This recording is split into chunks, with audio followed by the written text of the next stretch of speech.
This isn't just a podcast, it's a movement.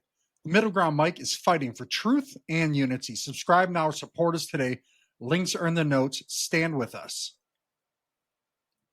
Yeah, so what I think I was getting ready to ask you is Russia, are they reacting, or are they going to are they going to actively influence the outcome of this stuff with Venezuela? I don't think so. And you know why? Because they got their hands full in Ukraine. Their main vital interest is Ukraine and not Venezuela, although they'd love to see other allies in other hemispheres. But their real vital interest is Ukraine and the 1,200-mile border that Russia shares with Ukraine, not being in Latin America.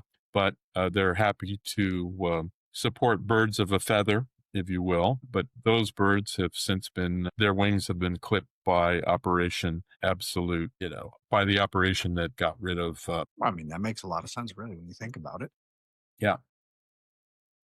What do people like? So when we're looking at this, right, both sides, all this, what do people really misunderstand about what's going on here? Like, what's the biggest popular misconception that people would literally just be floored if they knew? Well, I think the biggest misconception is that Maduro has been on the target list for both the Biden and the Trump administration. Biden put a $25 million bounty on information that would lead to the arrest and capture of Nicolás Maduro. Does that sound familiar? Yes, I remember that. I didn't even think about that until you brought it up. Yeah, and then that same wording was used when the Trump administration just made it $50 million. So during the Biden administration, that's when another election took place. But that election took place because Biden released nephews of Maduro from prison in exchange for free and fair elections. He got the elections. They weren't free, they weren't fair, and they didn't replace Maduro. No, of course not. So this problem has been here, whether it's a Democratic or a Republican administration for Venezuela. And we have to realize that this isn't just a Trump administration priority, but it was also a Biden administration priority. It's just that Biden wasn't prepared to go in and snatch Maduro out of Caracas in order to solve the situation. I mean, yeah, that kind of just seems to be the natural course with that one. I guess it's just so. I mean, how come they're not? And again, I'm not making necessarily a quote unquote left versus right thing, right? So you I got gotcha. they got. How come they're not talking about that more, like in the news, going, "Hey, well, we can't stand this." The previous administration had the same thing, to whereas how they're trying to treat it is this all just came about. We've never had this issue before. Well, the issue has been there since Hugo Chavez, really. Yeah, I remember that when he kicked everybody out. And then when Chavez died, then Maduro took over, and there was an opportunity to change it. He didn't. He just reinforced a socialist dictatorship in Latin America. And from that day forward, even under the Chavistas, as they were called, the economy of Venezuela declined to a point where instead of being one of the highest standards of living in Latin America, which it had achieved, it became one of the lowest standings of living in Latin America. Why? Because it's put money in their own pockets and money into drug traffickers rather than the people that they represented. I mean, that makes a lot of sense, really, when you think about it. Yeah, and over 27 years this happened. So it didn't just happen overnight. It wasn't just Maduro came on the scene recently, or Hugo Chavez for that matter. So this has been a long-standing problem.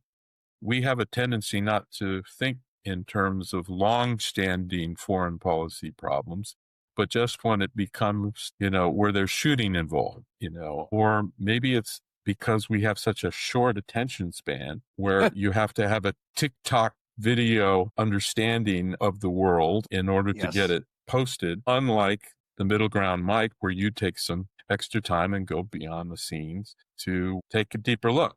And I think people are starting to go to podcasts now to get informed and get educated about things that used to at least get some notion of education from public TV and television stations. but now it's all a competition for quick eyeballs on screen rather than a deeper understanding of what the problems are economically, politically, and militarily. I see, it's all about the oil. It's not all about the oil. What about the Venezuelan people who have been impoverished over 27 years? What about the military equipment that's coming in from Russia and China? What about protecting the right to elect your own people in a place that has a lot of resources that could benefit the people? All of these things get overshadowed by, well, the U.S. wants the oil. It wants to grab the oil. We got enough oil. We don't need Venezuelan oil. The American oil companies lost money when the oil fields were nationalized 27 years ago. Yeah, nobody But seemed to care then. no, yeah, and then now, in order to go back in and redevelop this area, it was neglected. They only had minor production, and that was all financed by the Chinese. God knows what their standards are in terms of equipment and getting things done. So it's going to take a long time and a lot of investment to go back in there and make that a productive oil facility. It can happen sooner rather than later if American companies go in because they're better at it. It doesn't mean it's going to be overnight. And so just to call this an oil grab seems to miss the point. Yeah, no, I mean, definitely not. I mean, is it going to be beneficial for us to a degree? Yes, but I agree with you. That's literally not the only thing that we're going to benefit from. There's going to be a lot more that we benefit from than you know what they're trying to say that we will or won't. I don't know. I'm like, don't know the best way to Yeah. put it. Well, yeah, it's okay. I'm just because I hear that, and I hear that, well, the U.S. is becoming imperial somehow. I don't know if you can call this imperial if 300,000 people have died from drug overdoses, from drugs that have come from Latin America, and that we're not expected to be able to do anything about it. Uh, I think one could argue that the Article 2 of the Constitution gives the president the right to protect the American people and use the armed forces to do that. And every president has done that. Doesn't matter their political party Yes. to address issues that are of national interest to the U.S., whether they be economic, political, or military. And that's the key. You need to understand all three aspects of foreign policy to understand why we operate. It wasn't just the political reason that they weren't allowing people to vote for who they wanted. It was the political reason. It was the economic reason that the oil was taken not only from Exxon, but taken from the Venezuelan people and being used to support adversaries of the United States. And the military equipment that was coming in from Russia and China, let alone the spies and terrorist groups that were welcome to fly into Venezuela, that was also unacceptable. So you have economic, political, and military reasons why the president acted, and you can argue with if it's legal or not, but under our Constitution, it appears legal. Yeah, it seems that way anyways. Yeah, I well, mean, it seems that way. I'd say it is that way. yeah, I mean, if there's international law and there's national law. Our national law stems from the Constitution, and gets down to it. There are those that are arguing that it was an illegal operation because Congress didn't authorize it. Well, did Congress authorize the raid on bin Laden? No. And you wouldn't want to debate that openly, would you? Because you would put our own forces at risk. Operational security is very important in covert operations, and every president has had to have that consideration to protect the troops that they command. And so the commander in chief has to protect the people that he's sending into harm's way. And so he's not going to have a debate about when they're going to go in so that no. they can better prepare for when they get there, and the whole thing turns into a mess. So sometimes these things aren't thought of. It's just there's hue and cry that it's illegal, or you get caught around the axle. On one end of the axle, it's regime change, and the other end of the axle is a law enforcement action. If they're both in the interest of the United States, they're both okay. Right. I mean, no, you're not wrong at all. No, I mean, that's especially if it's in our interest, like we've got to I think sometimes data, like I was saying to you before we recorded that, I don't think sometimes our institutions do a good job of teaching our young folks about why certain things work the way they do and why, Hmm. and why we need them to a degree, depending on the issue, right?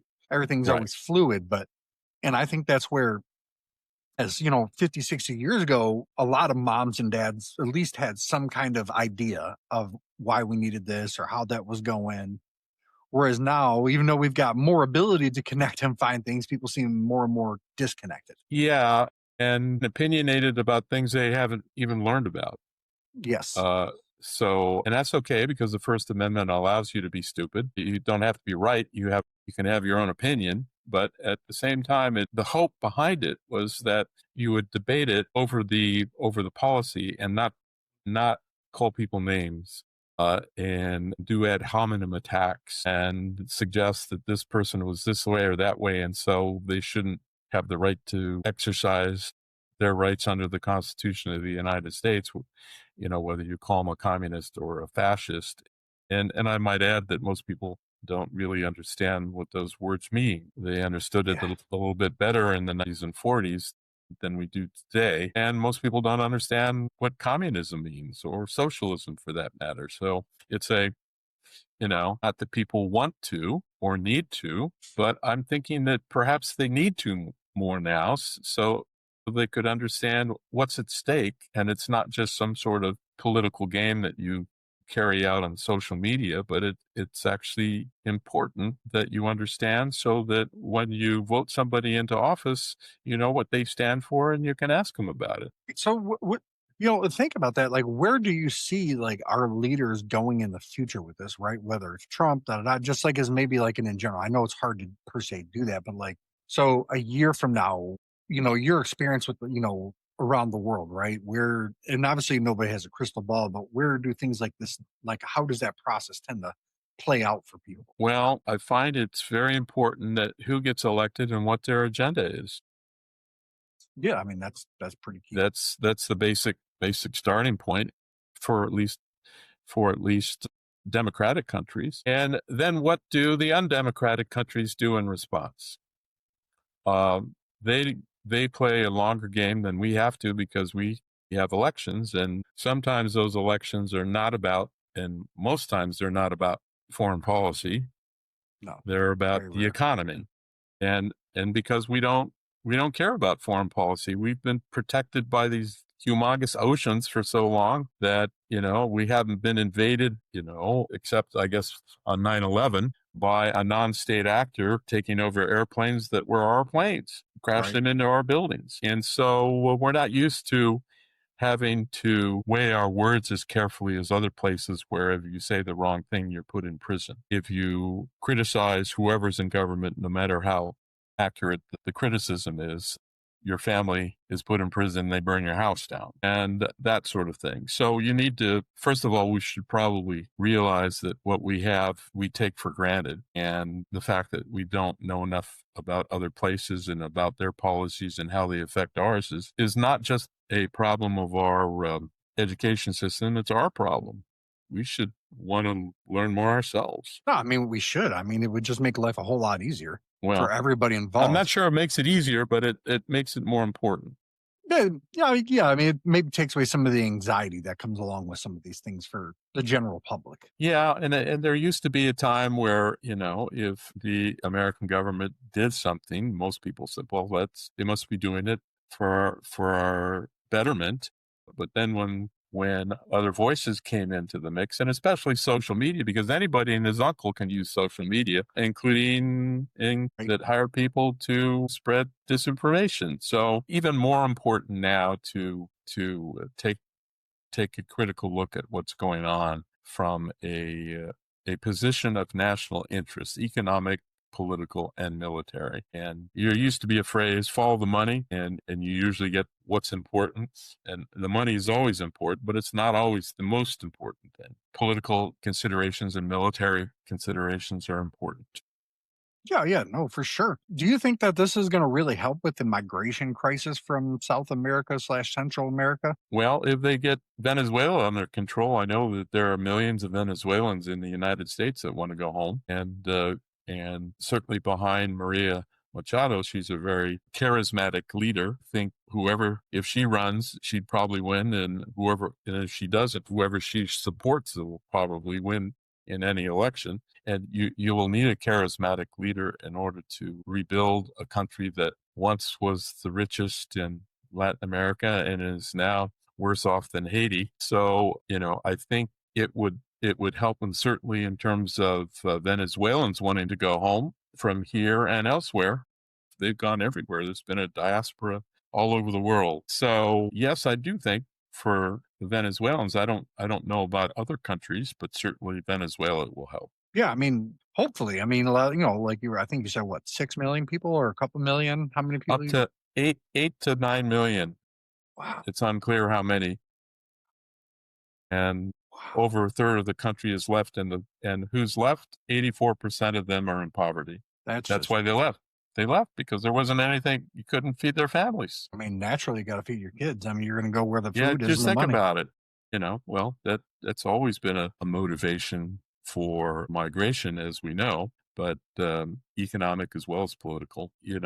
The Venezuelans have done very well in this country, but those that have done well are perfectly willing to go back and share their expertise and develop businesses in their homeland. And I have to believe that's true. Let's take a quick break. The Middle Ground, Mike, isn't just another podcast. It's a movement for unity, for truth, for a future beyond the left and the right. But movements don't grow without people willing to stand up. Subscribe now on Buzzsprout. Fuel this mission directly on PayPal. Every subscription keeps the fire burning. The links are in the show notes. Be more than a listener. Be part of the Middle Ground.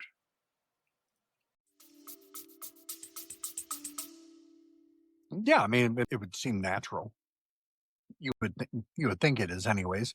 When we're talking about this as we get like towards more about ideology, right? Was Maduro more of like in relation to what people in America tend to think is communism is more is if I remember right, what they called it back in the day was Bolshevism, I think was the Yeah. proper is that more of something like that was going on, or Well, you need to know the difference between socialism or democratic socialism and communism. Democratic socialists or socialists you find in Europe, and now you find in New York for that matter, and they work within the system.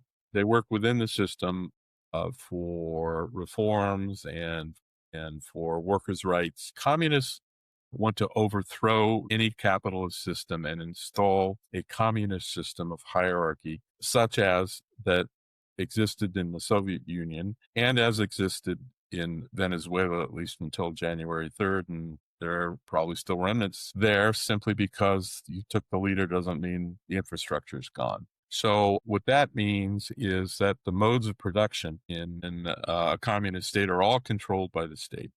No private property, no private businesses. Everything's owned by the state. So what becomes the managerial wing of the Communist Party, members of the party become the managerial wing, and that opens everything up to corruption and favoritism and cronyism within the system. So if you're installed in charge of something important to the economy, you get kickbacks, that sort of thing. When you control the entire economy without any competition, it becomes a monopoly. And we all know that monopolies end up costing more to the consumer than if there is open and fair competition.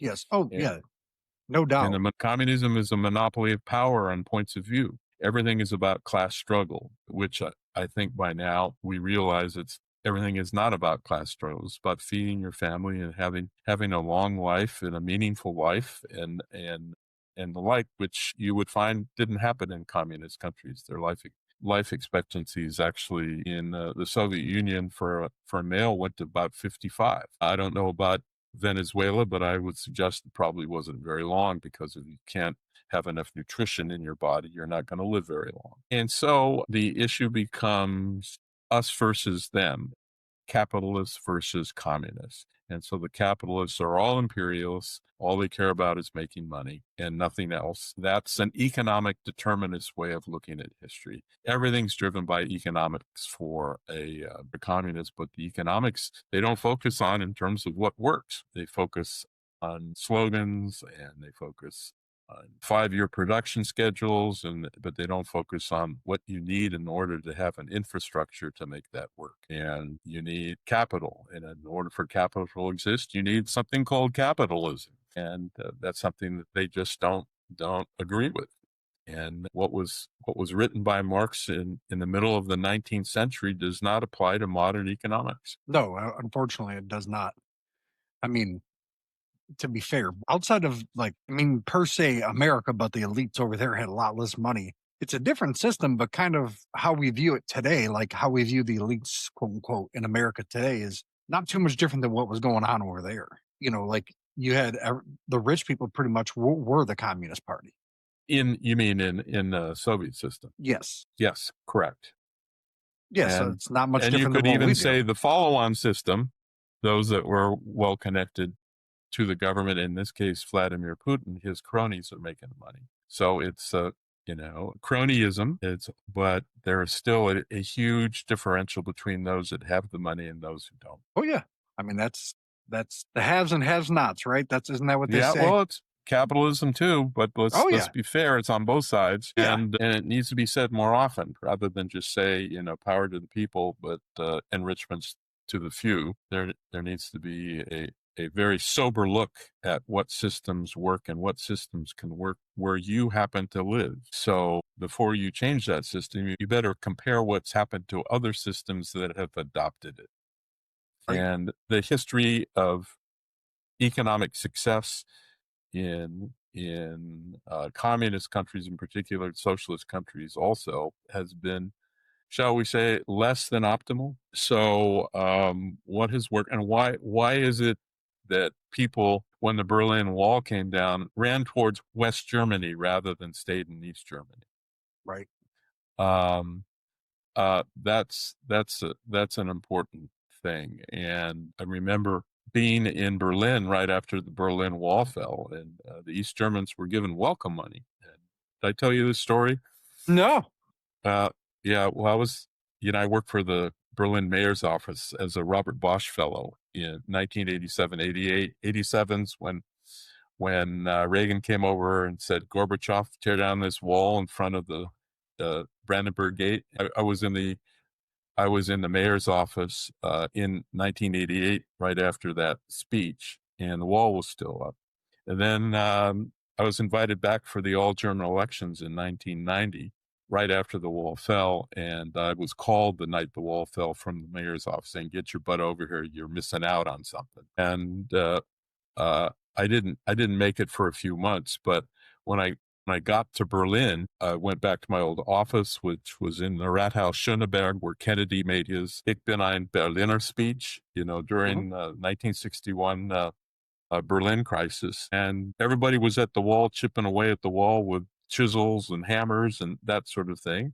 I went to I thought it would be interesting to see what was happening in one of the higher end department stores in West Berlin, because all these Germans were given all this welcome money. It wasn't much, it was a couple $100, but to them it was like a fortune. And at the top of a place called the Kaufhaus des Westens, the KaDeWe, which is sort of like a Harrods in London, or a high-end department that had a grocery store on top with high-end, food items and what have you.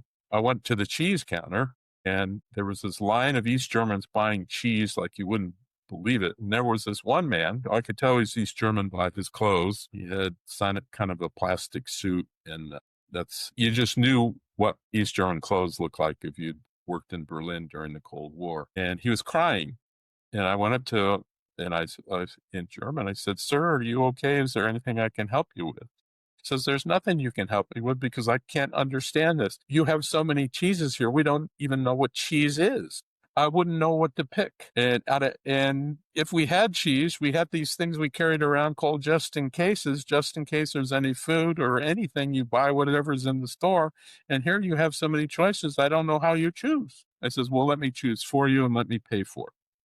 So I bought him a couple of kilos of a variety of different cheeses that I knew that he would like, or at least most Germans like, because they didn't have much of it. I handed it to him and I said, keep your welcome money, go buy something else. And he looked at me and he says, have I died and gone to heaven? It was something that I'll never forget. And everybody clapped when I gave him the cheese. It was fun. Well, given that just made me think of, I don't know why it popped in my head, one of those old Disney cartoons, where the mouse would chase the cheese, kind of Oh, be right. Yeah. Remember on a that? string, strung along, Yeah. I should say. Strung along on the cheese. But yeah, I mean, like, kind of like getting towards the end of it, but how does this, what popped in my head, and as I've talked to people, how does this look now when we go to negotiate with Putin about Ukraine? Well, that's a good question, because many think that we bent a knee towards him when President Trump went to Alaska to meet with Putin and didn't chastise him, suggested that he needed to cut a deal for peace, but didn't say that what he had taken was wrong.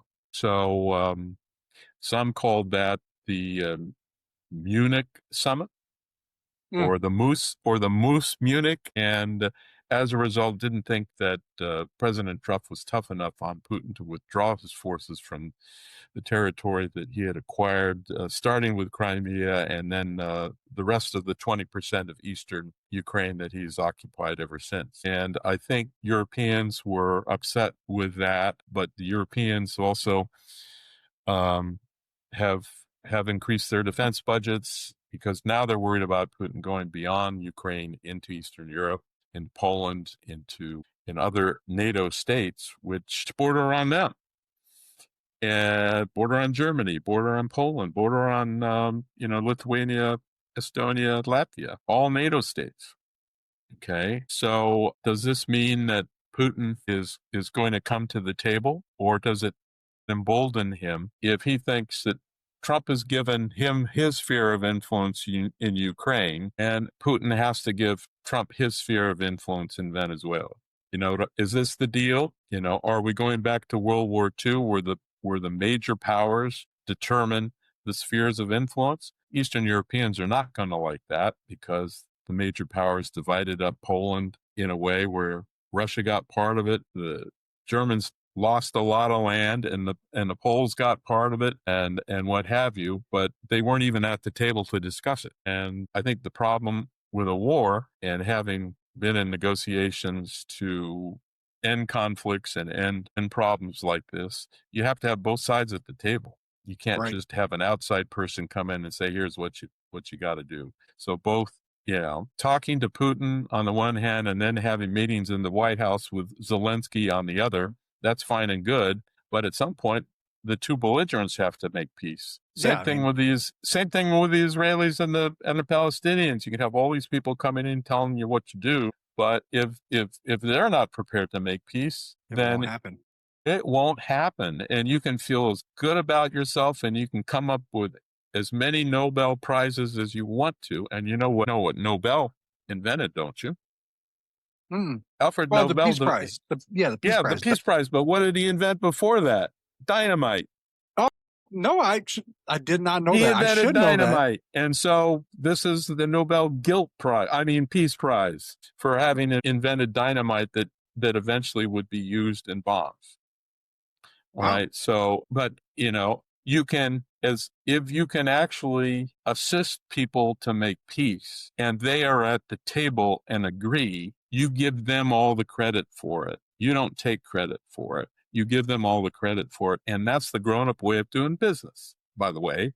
You don't need a pat on the head. You don't need an A or a star, or you don't need, thumbs up Facebook thing, or how many people loved what you did. You just need to let the two sides work it out themselves, so that they don't kill each other. That's how the real world should work, but it doesn't. And until we get to that point, all this about, well, what does Putin think about us in Venezuela? Who cares what he thinks? He should finish the war off in Ukraine and sue for peace. It's bad for Russia and it's bad for Ukraine.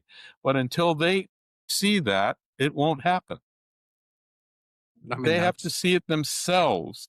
And Right. until they see that, it won't happen. Well, So that's my what thought on that.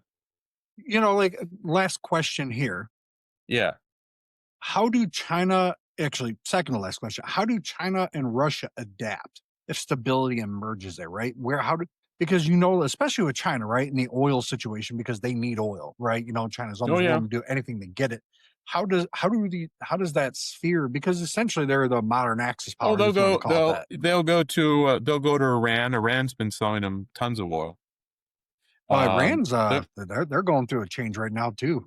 exactly. And so they've got to be nervous about that. And they would have to buy oil. And there was a big pipeline that was developed, and there were 10 oil deals made with Russia before the invasion of Ukraine, because Russia knew that they were going to get sanctioned for selling oil, so they made their deals with China before they invaded Ukraine. So they will have to rely on Russia and Iran if Iran is still stable and able to sell its oil. Another reason why it's interesting to see what's going on in the streets in Iran right now, and this is very serious, by the way.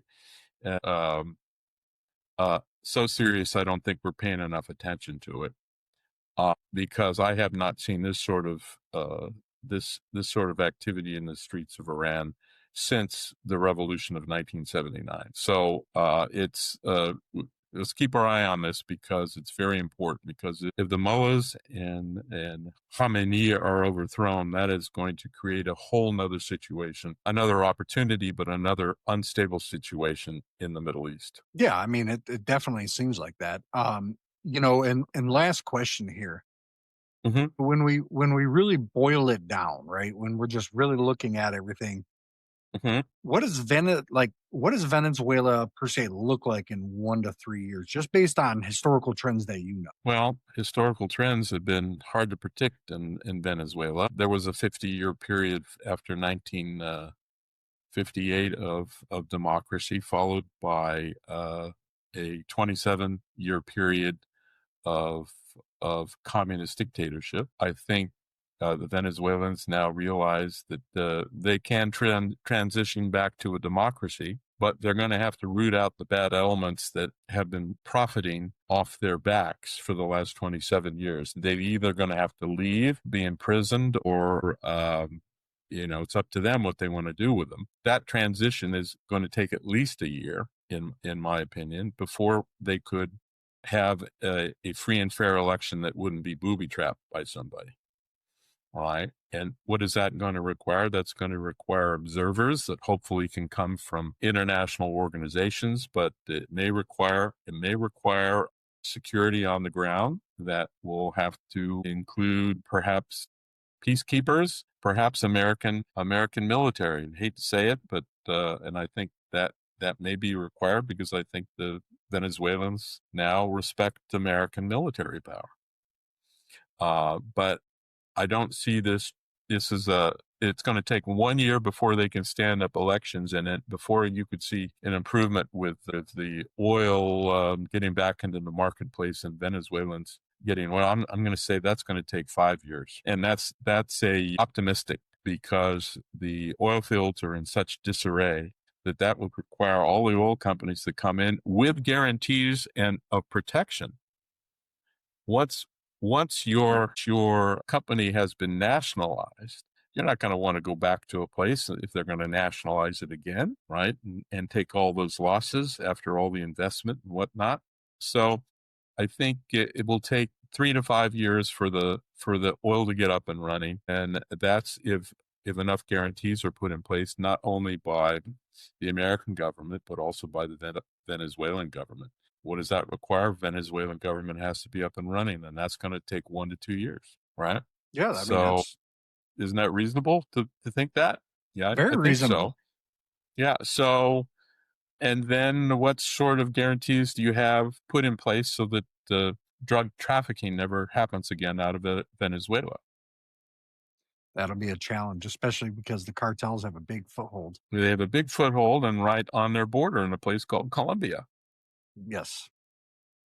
Let's not forget that the Cartel de las Solas worked with the Sinaloa cartel in Mexico to deliver the cocaine to the United States, because there's this big country between the Caribbean and the United States that has to get across, and that's Mexico. So in any case, it's going to be complicated. It's going to be difficult, but it's necessary.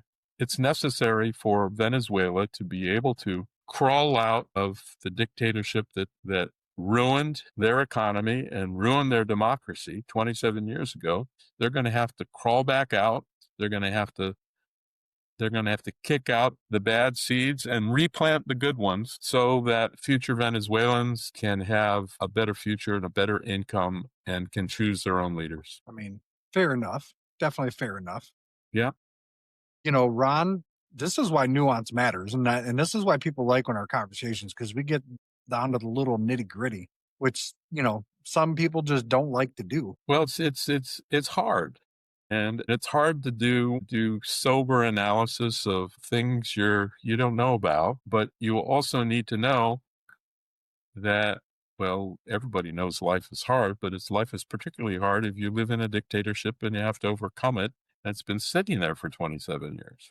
Right. No, I mean, for sure. Everybody, you can find Ron B's organization. You want to go ahead and plug that real quick? Give people a description about it?